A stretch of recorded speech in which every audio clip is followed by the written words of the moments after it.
This is Song A. She's an influencer. She tells stories about her everyday life, using an over-the-top British accent. Hello everyone. Sometimes she goes hiking. Nice to see you again. Sometimes she cooks. I think that something's missing. All pretty normal. But there's one thing that makes Song A stand out. She's from North Korea. Can you guess where I am right now? Everything is under control as it used to be, and everyone is just fine. This all seems a bit odd. There goes the bell, I gotta go. I come in spring to look at the flowers, so cheer up. And she is by no means the only North Korean influencer. Good morning. Come visit North Korea. Hi everyone. How embarrassing. What is going on here? More and more social media channels have been popping up that give us a glimpse into what North Korea is actually like. Well, allegedly. I'm going to show you the changing appearance of Pyongyang and Tiko's daily life, as well as mine. There are so many items, different in color, shape, and flavor. A lot of North Korean content goes viral, especially on TikTok. Finally, the world gets to see a different side of this mysterious country. The beautiful beaches, for example. The North Korea they don't show you. The full refrigerators, where you can even find bananas. Banana. Or how beautiful the capital is, lit up at night. They show people strolling down the street, enjoying a beer in a bar, or snacking on fast food. The good life. All North Koreans have cars. Videos like this one gain over 40 million views. The channels are supposedly run by locals, living in the beautiful DPRK, proud citizen of the Democratic People's Republic of Korea. But wait a second, how can these channels even post their videos from North Korea? Also in Nordkorea gibt es zwar ein Intranet und da gibt es auch diverse Apps und so weiter, also ganz hinterm Mond sind die nicht, aber die haben kein Internet. This is Dr. Rüdiger Frank. He's a professor of East Asian Studies at the University of Vienna and has been studying North Korea for over 30 years. Ordinary citizens in North Korea don't have access to our normal internet. Only a few thousand of the 25 million inhabitants have this privilege. Also letztlich so gut wie gar niemand. And even those have only limited access. So it's very unlikely that an ordinary citizen in North Korea would record these videos and post them online on TikTok. It makes you wonder, who is actually running these accounts?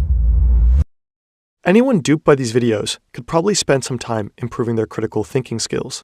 Luckily, there's an app that helps you do just that. Brilliant is an interactive learning platform where you can learn by problem solving, not rote memorization. Brilliant has a fantastic course on scientific thinking, where you can learn key scientific principles and theories.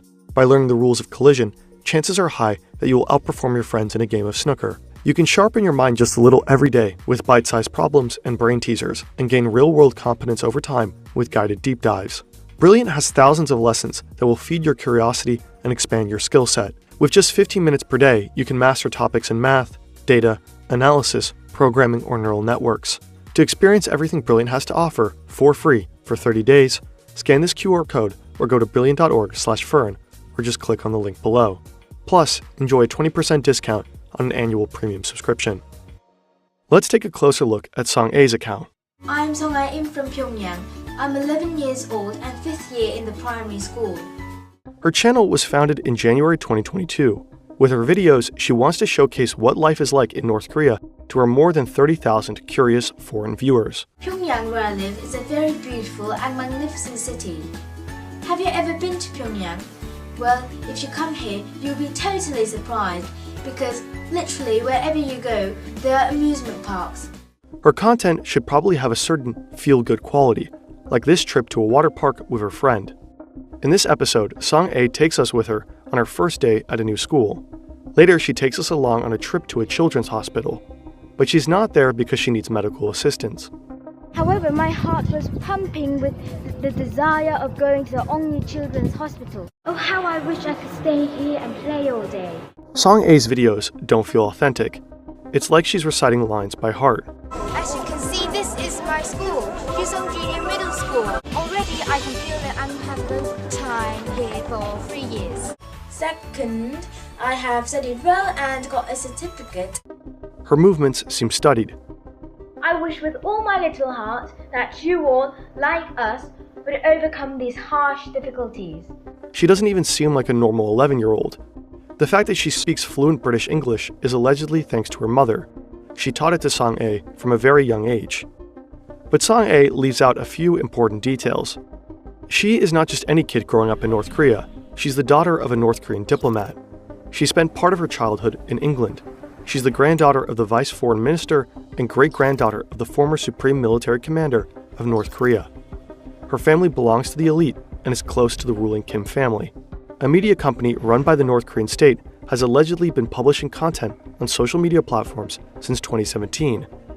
According to research by the portal NK News, Sang-ae is part of these propaganda productions, and her channel is just one of many. There's the YouTube channel Echo of Truth with Un-ae, which has since been deleted. Hello, my dear friends. I wish this beautiful April day could cheer you up a little bit. Or Olivia Natasha, Yumi Space DPRK Daily, also deleted. And now, you might be wondering the owners of this splendid new flat are. Believe me or not, houses here are given to ordinary working people free of charge. However, it's hard to say whether all of these accounts about North Korea are all state-sponsored propaganda. Zoe discovers, for example, works for a British tourism company in China, Koryo Tours, and Yang Wai-shin, that offers trips to North Korea. In over 200 videos on her YouTube channel and on TikTok, she shows us the beautiful sides of the country. She visits North Korean festivals, goes skiing, or shows us how North Korean families live. Are you happy to be going back to Pyongyang? Yeah. I think so. According to her own statements, she does not receive anything in return for her content. It is not a propaganda account and not sponsored by the North Korean government. We were unable to verify this, however. Gerade wenn die länger bestehen und wenn die professionell gemacht sind, kann man schon davon ausgehen, dass das mit Billigung des Staates passiert, und das würde also für uns definitiv unter Propaganda fallen. So her content might be actively tolerated because it paints a favorable picture, even if she might produce it independently. North Korea loves propaganda, on state television, on giant screens projected onto hotel walls, or as action movies. Kim Jong-un was not democratically elected. His rule is based solely on ideology. Somehow, he has to legitimize that power. Die Legitimation in solchen Systemen wie eben Nordkorea läuft in ganz wesentlichen Teilen über die Propaganda. This applies both within and outside the country. Everything found on social media is propaganda meant for the outside world. Of course, because North Koreans don't have the internet. That content is primarily intended to prove how well the country is doing. Life in North Korea is supposedly not as miserable as the Western media make it out to be. North Korea. Quite the opposite. Just take a look. North Korea has great schools, hospitals, better fast food than McDonald's, and even banana. Just to be clear, the truth is that there is virtually no prosperity in North Korea. 60% of all North Koreans live in absolute poverty. It is one of the poorest countries in the world. These videos are aimed at people in the West, but according to Professor Frank, also at Japanese, Chinese, and above all, South Koreans. And depending on the target group, the aim of the propaganda on social media might differ. With regard to South Korea, there is a very specific, long-term goal: a united Korea in line with North Korean ideals. To do this, the North presents itself as strong and proud vis-a-vis the hostile South. The regime generally accuses the South of being the exact opposite, a richer but weaker country due to American influence. Not real Koreans, so to speak. North Korea, on the other hand, is the place to be for real Koreans in that logic. Of course, South Korea doesn't like this at all. There is a serious concern that citizens will fall for this narrative and become receptive to the North Korean ideology. The country takes the propaganda on social media very seriously and blocks it for its own population. Das heißt, wenn man in Südkorea irgendwo was Nordkoreanisches sehen will, geht das nicht. Da kommt sofort irgendwo eine ominöse Nachricht da auf den Screen, und wenn man das zu oft versucht, kriegt man auch direkt mal eine Nachfrage vom südkoreanischen Geheimdienst: Was machst du da eigentlich? Sang-ae's YouTube channel has been blocked in South Korea. YouTube has also deleted the channel for violating the company's guidelines. North Korea will probably try again. The propaganda often comes across as rather clumsy and flat, but social media is great for reaching a lot of people despite low production expenses. The homemade aesthetic of the videos blends in particularly well on TikTok. It is not surprising that videos about North Korea have captured so much attention. The country is completely isolated from the rest of the world, you rarely find out what everyday life is like for real citizens. When a video like this appears in the feed, a lot of people are captivated. It's unfortunate that this very desire to simply learn more about this strange place and its people is so strategically exploited and perverted.